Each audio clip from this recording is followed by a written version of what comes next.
Selamat datang lagi di Nakes, ngobrol anak setan. Guys, hari ini kita kedatangan tamu yang sangat luar biasa. Selamat datang Putri. Selamat datang Papa. Ini sombong sekali nih guys. Karena sulitnya diundang itu kenapa sih Put? Sebenarnya tuh bukannya sulit ya Pak, tapi kan karena kita beraktivitas, khususnya kita itu bekerja. Nah, sembari bekerja kita juga jualan keripik, terus ada juga kalau misalnya ada job sampingan kayak home care ataupun dapat alhamdulillahnya jatah untuk MC wedding, itu ya kita harus memenuhi itu dulu. Jadi sebenarnya Putri ini perawat, MC, home care atau UMKM ini? Sebenarnya itu kita kan perawat Pak, kita kan alumni dari Garuda Putih juga. Alhamdulillahnya diberikan cukup banyak skill, ya itu pun didapat secara otodidak. Kalau misalnya kita jualan pun, ini kita membantu UMKM. Di sini pun pabriknya ada di dekat rumah saya. Ya, jadi posisi untuk krim ini sendiri sendiri atau memang ada tangan kedua atau ketiga? Sebenarnya untuk produksinya kita kan punya pabrik, jatuhnya saya itu reseller, tapi kan untuk ownernya sendiri udah nganggap saya itu sebagai anaknya, luar gitu. Alhamdulillahnya dia pun mempercayakan kalau misalnya mau pakai brand kamu silahkan, gitu Pak. Akan nomor itu. Sebenarnya ini masih dalam proses pencetakan untuk stikernya. Untuk nama brandnya itu ada di @cemilan_mbak_put. Nanti aku bakalan share ke kalian semua ya. Jangan lupa untuk dibeli, dijamin bakalan enak. Nah, terus untuk misalnya home care, itu sendiri aku lakuin di rumah, Pak. Home care itu meliput apa aja sih? Dari screening kesehatan, dari hal-hal sepele, kayak rata-rata di daerah tempatku itu, Pak, banyak lansia. Lansia kan identik dengan hipertensi. Jadi kayak mana sih rasanya kalau misalnya orang tua kita itu sakit tapi kita tuh nggak bisa mendeteksi. Jadi aku tuh pengen ngajak buat masyarakat, ayo deh ke rumah, kita tensi aja dulu, kita screening kesehatan, cek gula darah. Dari hal-hal kecil aja, tapi kita nggak usah mematokkan dengan harga yang mahal. Bahkan gratis pun aku nggak apa-apa, Pak. Iya tujuannya kan biar kita itu bisa Sambil promosi tuh. promosi, Promosi, bantu bantu benar, cari amal. nyari amal, ya penting sekali, Ah, Pak. tapi gini Put, kan posisinya kan, Putri selama 3 tahun itu kuliah menjadi perawat. Kenapa kok bisa kepikiran menjadi membuka UMKM ataupun home care seperti ini? Untuk masalah kepikiran tuh kayak kita kan harus keluar dari zona nyaman, kita nggak bisa stuck di satu tempat itu. Jadi bagaimana caranya kita mengembangkan apa yang bisa membikin kita lebih maju. Contohnya dengan berdagang. Tapi balik lagi kita harus manajemen waktu. Nah itu Put, itu. Untuk Benar. kerja, jualan, home care itu waktunya.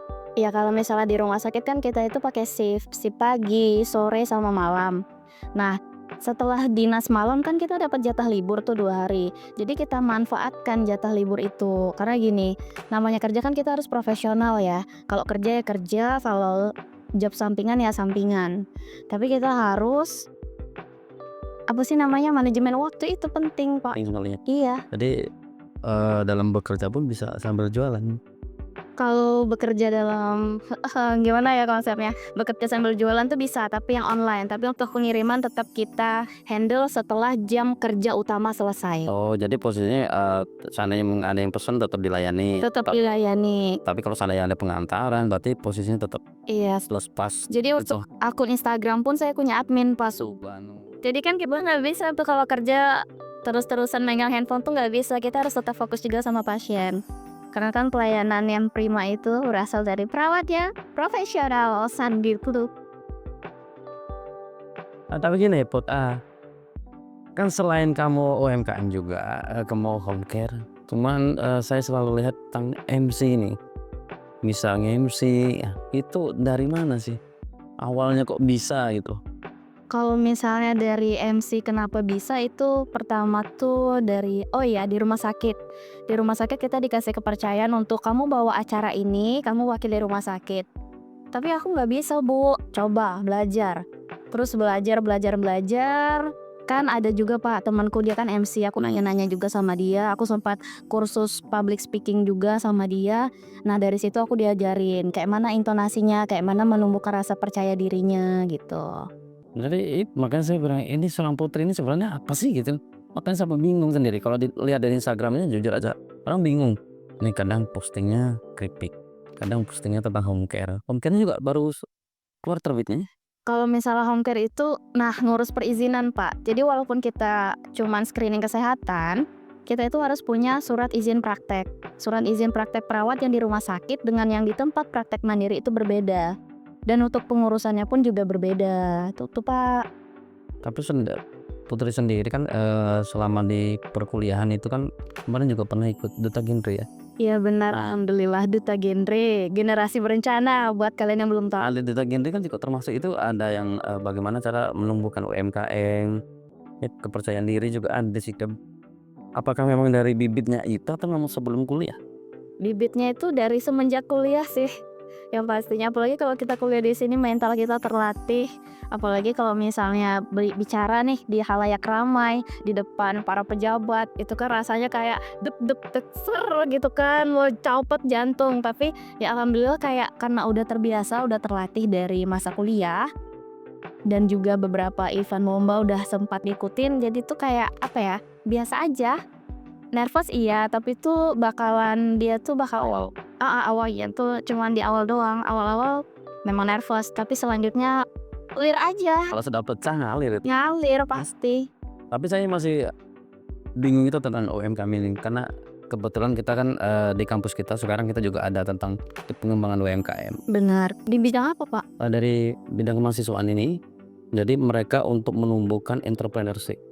Baik itu makanan maupun itu yang lain gitu. Kemarin kebetulan juga sudah ada yang sampai lomba di Pekanbaru. Wow. Dapat juara stand terbaik kalau nggak salah itu. Keren.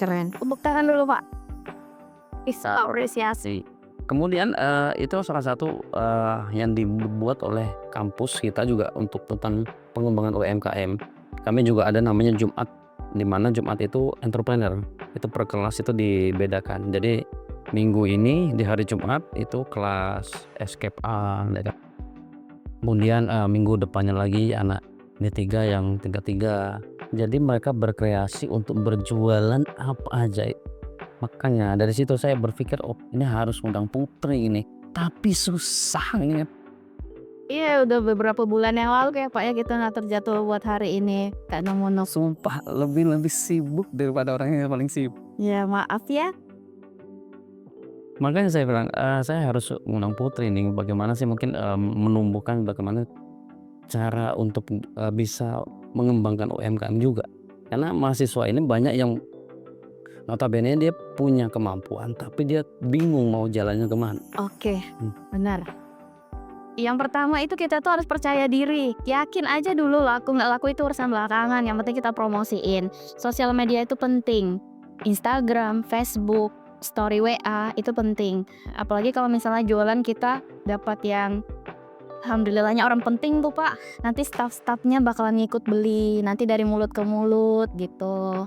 Ya itu dari personal branding itu utamanya. Salah satunya flexing dengan pejabat-pejabat ini kayak. Iya, flexing dengan sombong beda ya Pak. Ini kan tujuannya biar dagangan kita meningkat penjualannya gitu. Karena di Gapu juga kita juga ada di BEM, itu diurus dengan BEM tentang karya Gapu. Jadi ada sebagian yang sudah melaksanakan ujian hasil itu bisa minjem atau menyewa kita karangan bunga atau seandainya buket.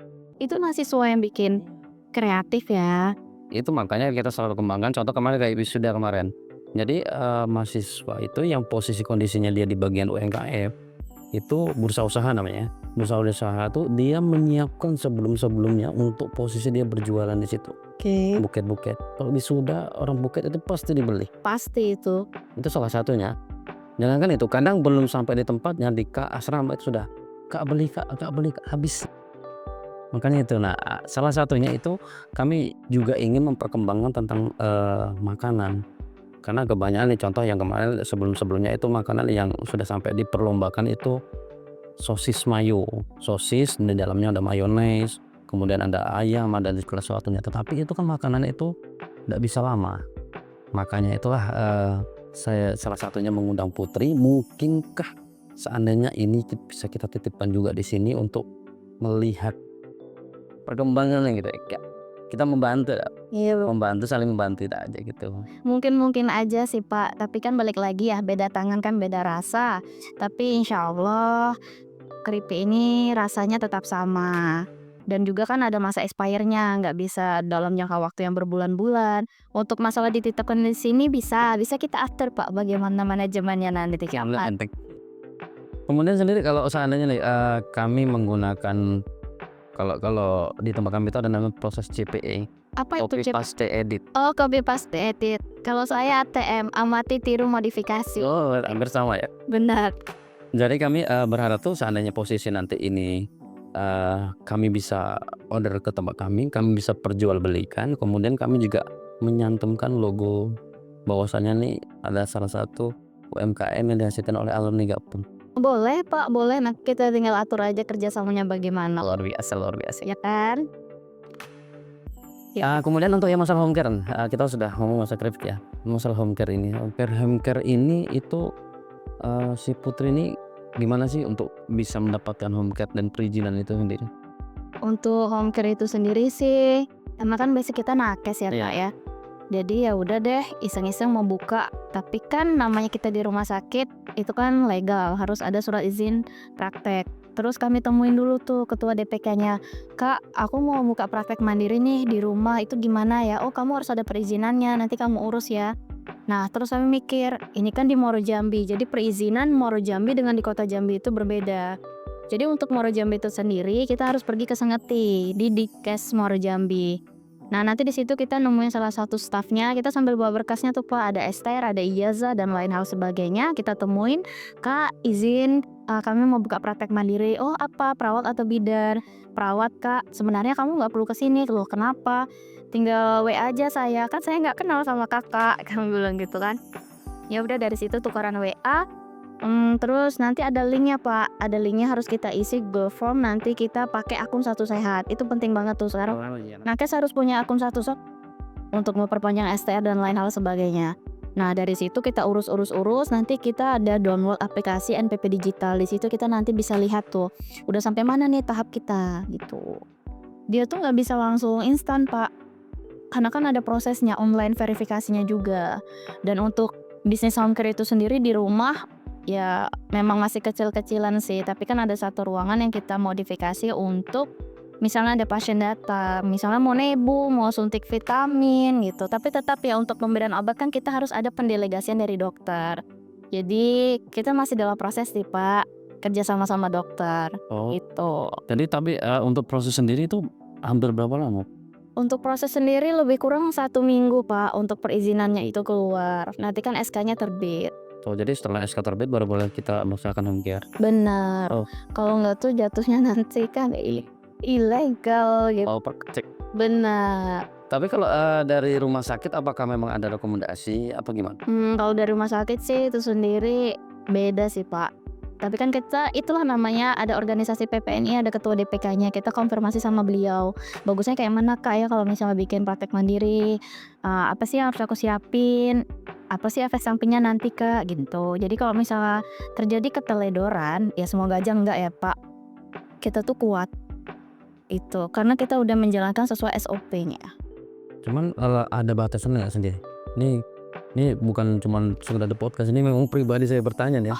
Ya saya sebatasan sananya praktek untuk mandiri home care ini harus cuman sebatas ini, tidak boleh ini gitu. Ya untuk pemberian obat kan kita nggak boleh Pak, tetap sama dokter. Tapi balik lagi dokter itu ada surat perizinannya gitu, naruh di tempat kita prakteknya. Jadi kayak join. Jadi yang memberikan instruksi ataupun advice itu si dokter, kita yang menjalankan. Kan pemberian obat nggak bisa sembarangan Pak. Ya benar. Berarti kalau sana mungkin perawatan luka Kalau perawatan luka kita pribadi bisa, apalagi kan luka DF itu luar biasa sekali. sekarang apalagi. Merajalela. Karena memang rata-rata manusia ini kadang-kadang malu dan takut posisi mau datang ke rumah sakit karena mungkin gangren. Jadi memang home care ini termasuk kita juga salah satu dosen kita juga buka home care Bureni Pordaningsih. Oh iya, bukan home care untuk pasien? Saya juga kurang tahu. Kemarin mereka ngajak sebagian perawat-perawat yang ada di kebidanan juga ada. Tapi untuk legalitasnya sudah keluar. Cuman sebatas mananya saya belum tahu. Jadi untuk masalah home care pun sendiri kita banyak joinnya juga sih Pak. Ada teman saya juga, dianya kan anak fisioterapi, dia juga buka mandiri. Terus yang bidan juga ada. Jadi nanti kalau ada pasien, "Say, ini ada pasien nih, LVP, butuh fisioterapi. Aku arahin ke tempat kamu ya." Oke. Ada itu ada yang kebidanan juga kan, yang lagi hamil. "Oh, aku arahin ke tempat kamu ya." Pokoknya kita sambil join-join juga Pak. Tergantung kasusnya. Karena nggak semuanya bisa kita hadapi kan. Tuh, tapi sekiranya dia kasus-kasus ringan dan tidak perlu dirujuk, ya kita anjurin aja ke situ. Oh, berarti hitungannya kalau seandainya untuk mengurus perizinan itu apakah latar belakang pendidikan juga penting? Penting sekali. Dari D3 atau? Kalau saya sih dari nurse Pak. Karena gini, D3 kan bentar lagi nggak bakalan dipakai ya, gitu. Jadi kan yang D3 pun harus kuliah lagi. Ya, benar. Benar. Berarti memang harus profesinya ya. Harus profesi nurse kalau yang sekarang Pak. Berarti kalau untuk di bidan pun harus yang Kalau bidan sendiri, kalau teman saya itu dianya udah profesi bidan Pak. Tapi dia buka praktek. Tapi kan balik lagi ya sesuai peraturan kan ya Pak ya. Mungkin yang D3 masih bisa, tapi kan nanti dianya ada pengupgrade-annya gitu. kalau untuk SIP sendiri itu ada batasan nggak? Mungkin praktek di rumah sakit sudah ada, praktek di mandiri juga sudah ada. Boleh nggak ada ya? Iya, untuk batasan tuh sebenarnya ada ya Pak ya. Tapi kan kalau SIP kan surat izin praktek. Kita yang kerja di rumah sakit nggak bisa double kerja juga di tempat lain. Oh, Gitu. tadi cuma satu itu ya. Ya cuma satu. Nggak boleh di tempat lain juga double-double. Karena kebetulan saya SIP masih punya. Iya, terus Cuma sampai detik ini belum pernah saya pergunakan. mau join? Ajakan nih, mau join nggak? Gitu. Kayaknya enggak dulu deh. Oh nggak dulu ya. Karena dari tamat memang kebetulan beranah ke pasien pun belum pernah. Makanya juga ragu deh. Kalau mau tentang pasien, malah hidupnya sekarang tentang pendidikan, manajemen. Ya nggak apa-apa sih Pak. Nggak ada masalah. Untuk home care sendiri itu kan tadi join dengan dokter. Mungkinkah dokter yang posisi dokternya juga memiliki klinik atau langsung ke rumah sakit ya? Kalau saya pribadi sih dokter yang di rumah sakit Pak. Tapi kalau misalnya dianya kerja buka praktek sendiri itu bisa juga. Berarti dokternya lebih daripada satu atau dokter umum atau enggak? Enggak, saya dokter umum aja Pak. Dokter umum. Masa spesialis sama kita? Ajak join Pak. Itu kayak aduh nanti dulu deh. Kan nanti mau berbagi hasil gitu. Karena memang benar-benar saya buta banget dengan itu, makanya saya mau pertanyaannya bukan masalah podcast aja nih, memang pribadi sendiri. Memang pribadi baik. Baik. Kemudian Put, ini fakta ya kayaknya soalnya. Selama kamu berpendidikan nih di Segar Putih kan dulu posisinya kamu Anda tidak ditemani orang tua, itu untuk menghadapi itu gimana? Sebenarnya sih hal ini tuh udah banyak ya Pak orang-orang nanyain kan. Kayak udah biasa aja, nggak apa-apa.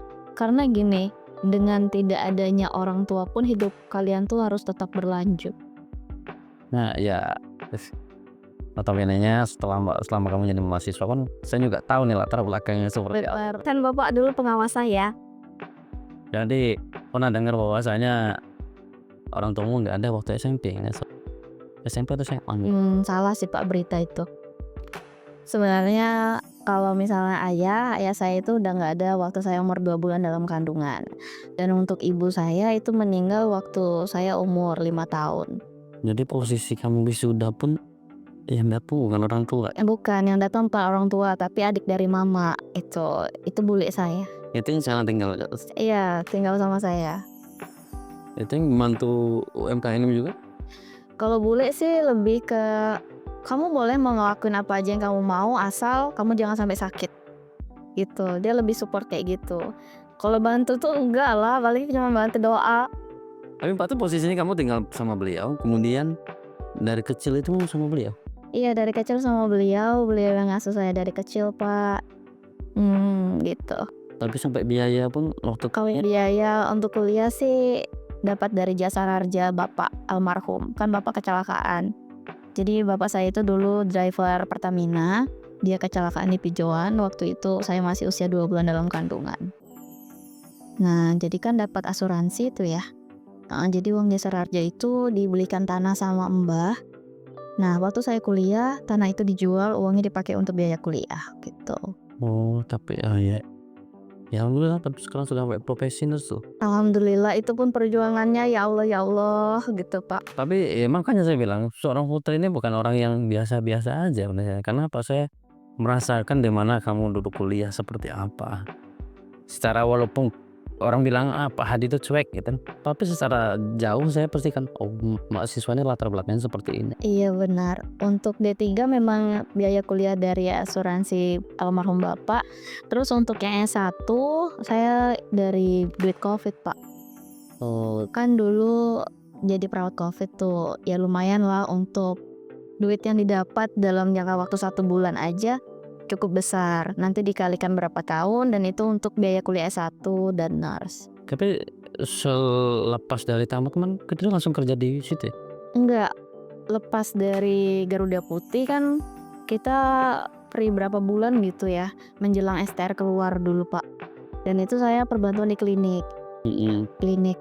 Nah, setelah itu beberapa bulan dapat kabar mbah saya meninggal, saya resign dari klinik itu, saya kerja di rumah sakit lagi. Rumah sakit, boleh disebut nggak nih Pirlek?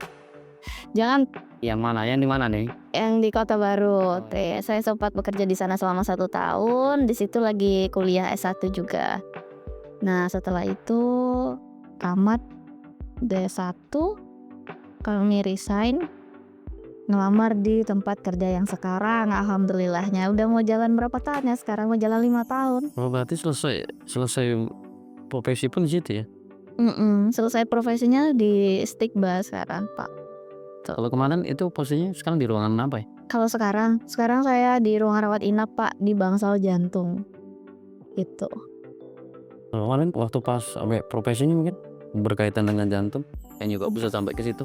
Enggak juga sih, Pak, kan di rolling gitu. Sebenarnya Berarti ada rolling juga ya? ada rolling kalau di ruangan rawat inap pun kita kan per bangsal, Pak. Ada yang bangsal jantung, interne, sama ruangan anak, tapi beda-beda. Makanya namanya hipertensi ya. Hipertensi bener. Jadi kayak banyak sih penyakit dalam yang saya ambil, Pak. Kasusnya kayak sirosis hepatis, hipertensi. Ya hal-hal yang sering kita temuin di Kalangan. Berarti kalau ramai. paling banyak itu posisinya kalau di kalangan daerah sekitar lah mungkin ataupun pasien putri sendiri Oh, kalau pasien mah banyak, Pak, macam-macam. paling tinggi. Paling tinggi sih kasus hipertensi ya, apalagi HT emergency itu. Pasien langsung dengan tekanan darah 150/100. Duh gitu kan. Langsung kayak wah ini butuh observasi gitu. Sudah ternyata di atas lansia semua. Iya, ada juga yang muda sih, Pak. Macam-macam. Kalau sampai Sampai kita lagi bicarain kasus dong. Kenapa? kalau seandainya kayak apa contoh yang kayak mungkin yang kayak luka bakar atau yang gangren itu, Ya kombustio dan yang gangren. itu biasanya pasiennya datang ke tempat putri atau putri yang datang ke tempat. Oh, itu untuk yang perawatan luka home care ya, Pak? Oh, kadang saya yang ke rumahnya, Pak. Masuk ke sana. Oh, Gitu. jadi via telepon atau gimana? Kadang dia via telepon, kadang WA juga, Kak. Fan kayak gini, Kak, bisa tolong ke rumah nggak? Gitu, gantiin perban papa gitu. Nah, itu posisi untuk mempromosikan home care sendiri gimana tuh? Kadang tuh dari teman ke teman sih, Pak. Kadang tuh kayak keluarga juga promosiin kan. Soalnya gini, creepy ada Instagram ya. Tapi kan saya kenapa nggak ada Instagram tentang home care-nya gitu lah. Untuk home care perawatan luka itu sendiri kan udah banyak juga tuh yang buka lah ya di Jambi. Tapi tuh balik lagi dari promosi, dari mulut ke mulut sih kami kalau misalnya home care yang untuk perawatan luka. Karena tuh waktunya tuh nggak ada, Pak, jadinya kalau semuanya mau dijalankan dalam satu waktu. Jadi kan kita berbagi nih, misalnya hari ini, Kak, aku nggak bisa untuk home care pasien ini, bisa tolong handle nggak gitu. Jadi berbagi rezeki lah, Pak. Ada timnya khusus untuk home care. Itu kalau paling jauh itu pasien di mana? Paling jauh ya, mungkin kalau domisiliku di Mendalu paling jauh itu di Kasangpuda ya, Pak. Pernah dapat pasien di sana. Terus di Kenali Asam yang Pertamina FFVL itu pernah. Kalau untuk tarif sendiri dari jarak jauh itu berbeda ya? Berbeda dong, Pak. Kendaraan kita bukan pakai air ya. Bukan pakai air hujan. Gitu. Tapi ya nggak ada terlalu mahal-mahal banget tuh, enggak. Karena kebetulan waktu itu rumah saya nganter. Kemana? Ada tasnya juga sebelah rumahmu itu. Sebelah rumah saya dong. Makanya gue tahu. Oh, makanya Bapak foto. Ini praktek kamu ya? Iya, Pak, gitu. Jauh kan, Pak, rumah saya di ujung Saya baru tahu deh rumah tuh di situ. Iya, benar. Tapi lumayan loh, sebagai saya seorang putri ini kan sudah terdidik mandiri dan akhirnya apa yang dicita-citakan bisa tergapai. Aduh, ya Allah. Mungkin ke depan ada cita-cita yang lebih besar lagi mungkin dari Ada itu pasti, tapi kayaknya jangan disebut di sini deh. rencana. Ada. Nah, Siap.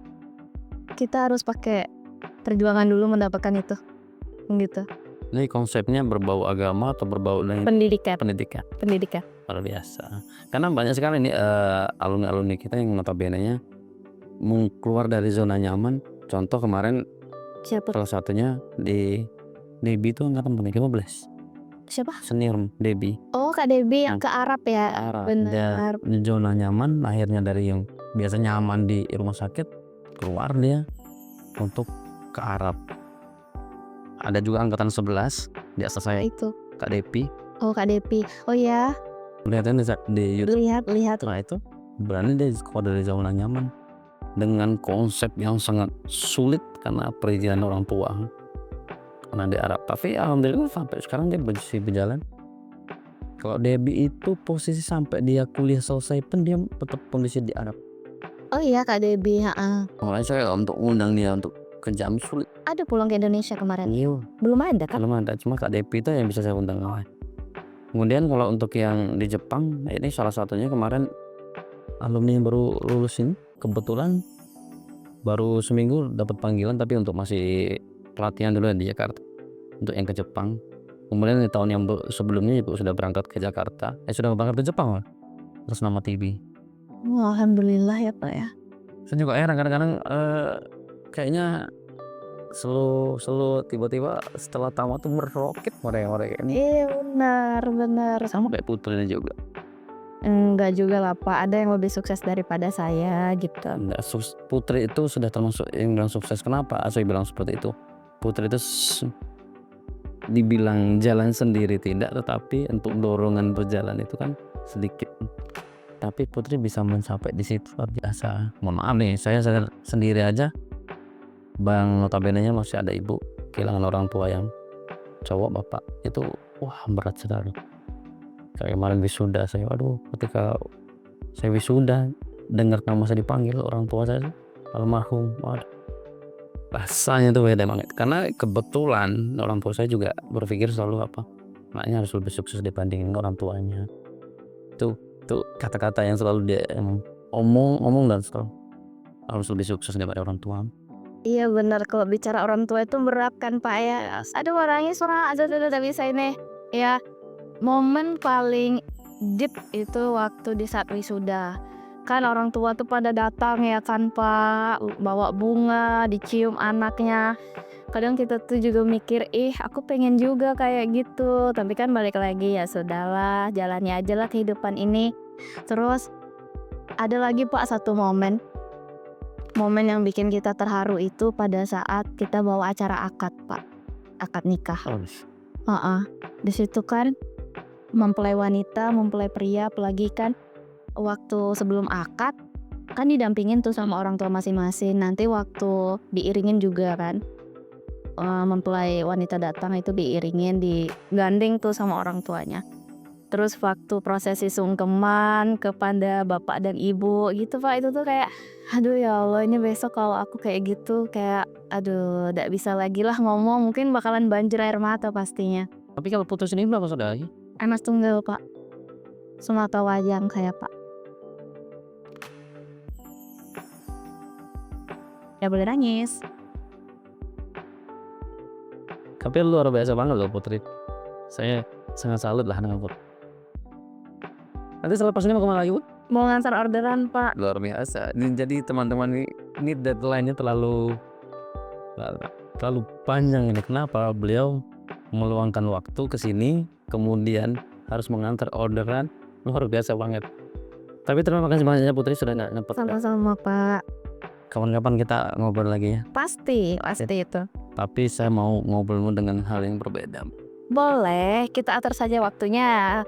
Saya maunya besok UMKM dari dirimu sudah jalan, mungkinnya sudah luar biasa. Amin.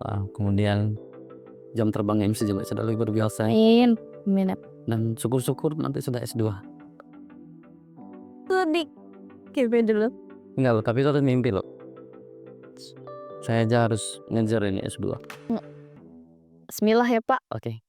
Terima kasih buat waktunya sudah datang ke sini Teh. Terima kasih dengan senang hati. Boleh promosi nggak nih? Boleh. Promosi. Oke, untuk closing teman-teman semua, aku mau promosi untuk keripik. Jadi keripik ini ada beberapa varian ya.